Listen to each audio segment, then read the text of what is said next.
COVID-19 বিৰুদ্ধে ৰাষ্ট্ৰপতি ডাঙৰীয়াৰ আহ্বানক সঁহাৰি জনাই অসমৰ ৰাইজে দ্বিতীয় পৰ্যায়ৰ লকডাউন কাৰ্যসূচী নিষ্ঠাৰে পালন কৰাৰ নিমিত্তে সংকল্প গ্ৰহণ কৰিছে। আৰু এই সময়ছোৱাত অসমৰ বৰাক ব্ৰহ্মপুত্ৰ পাহাৰ ভৈয়ামৰ 33খন জিলাত বসবাস কৰা 3,30 লক্ষ লোকক অসম চৰকাৰৰ তৰফৰ পৰা আমি জৰুৰী আৰু অত্যাৱশ্যকীয় সামগ্ৰী যোগান ধৰা সেৱা নিষ্ঠাৰে আগবঢ়োৱাৰ নিমিত্তে জিলাই জিলাই বিভিন্ন ধৰণৰ প্ৰস্তুতি চলোৱা হৈছে আৰু স্বাস্থ্য বিভাগৰ লগতে আৰক্ষী বিভাগ, অসামৰিক যোগান বিভাগ, খাদ্য আৰু যোগান বিভাগ, শক্তি বিভাগ, পৰিবহণ বিভাগ, এগ্ৰিকালচাৰ, ভেটেনেৰী আৰু ফায়াৰ ব্ৰিগেড এনেধৰণে বিভিন্ন ধৰণৰ প্ৰস্তুতি চলোৱা হৈছে যাতে এই সময়ছোৱাত অসমৰ জনগণে কোনো ধৰণৰ অসুবিধাৰ সন্মুখীন নহয়। আৰু এই সময়ছোৱাত অসম চৰকাৰে অসমৰ যাতে কোনো দুখীয়া ব্যক্তি যাতে ভোকত থাকিব নালাগে তাৰ বাবেও খাদ্য যোগান ধৰাৰ নিমিত্তে পদক্ষেপ গ্ৰহণ কৰিছে। গতিকে সেইবাবেই যোৱা দিনবিলাকত আমি আমাৰ তৰফৰ পৰা প্ৰায় 52 লাখ পৰিয়ালক আমি চাউল যোগান ধৰিছোঁ, দাইলো যোগান ধৰা হৈছে। এনেধৰণে আমি সম্পূৰ্ণৰূপে অসমৰ ৰাইজৰ আস্থা আৰু বিশ্বাসক লগত লৈ ৰাইজৰ সেৱাত দৃঢ়তাৰে আত্মনিয়োগ কৰিছোঁ। মই আজি অন্যান্য জিলাসমূহ যেনেধৰণে পৰিভ্ৰমণ কৰিছোঁ ঠিক তেনেধৰণে আজি বিশ্বনাথ জিলালৈ আহিলোঁ।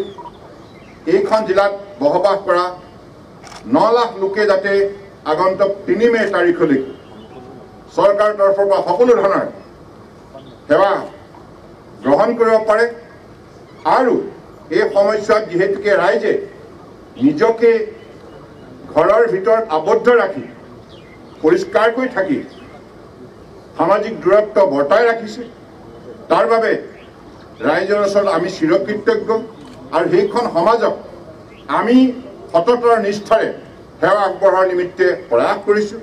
মাননীয় বিধায়কসকল, মাননীয় সাংসদসকল আৰু আমাৰ দুখন জিলাৰ দায়িত্বত থকা মন্ত্ৰীসকলে এই ক্ষেত্ৰত দৃঢ়তাৰে সকলো ধৰণৰ উদ্যোগ গ্ৰহণ কৰিছে।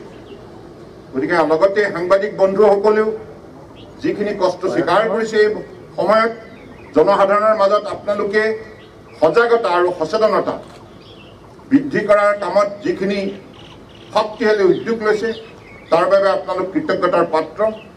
মই আশা ৰাখিছোঁ ৰাইজৰ সহযোগত আগন্তুক দিনত আমি লকডাউন কাৰ্যসূচী সম্পূৰ্ণৰূপে সফল কৰিবলৈ সক্ষম হ'ম।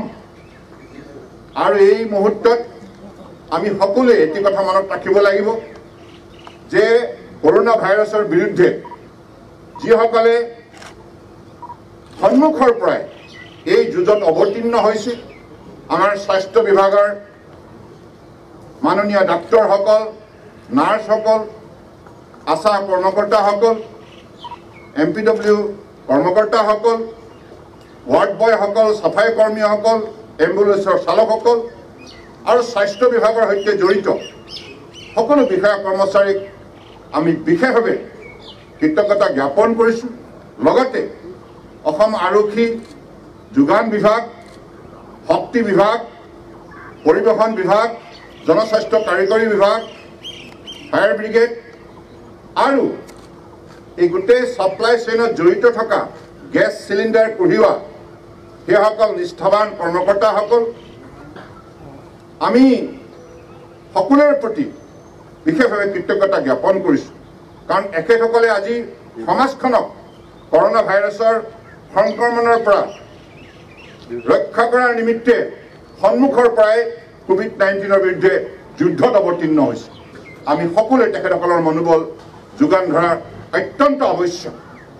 গতিকে মই আশা ৰাখিছোঁ বিশ্বনাথ জিলাত সাংবাদিক বন্ধুসকল আপোনালোকৰ সহযোগত আমি নিশ্চিতভাৱে 9 লক্ষ লোকক এইখন জিলাত অহা 3 মে তাৰিখলৈকে আমি সকলো ধৰণৰ যাৱতীয় আমি ব্যৱস্থা গ্ৰহণ কৰি তেখেতসকলক এমাৰ্জেঞ্চি এণ্ড এছেঞ্চিয়েল ছাৰ্ভিচ আগবঢ়োৱাৰ ক্ষেত্ৰত নিশ্চিতভাৱে সফল কাম হ'ব পাৰে।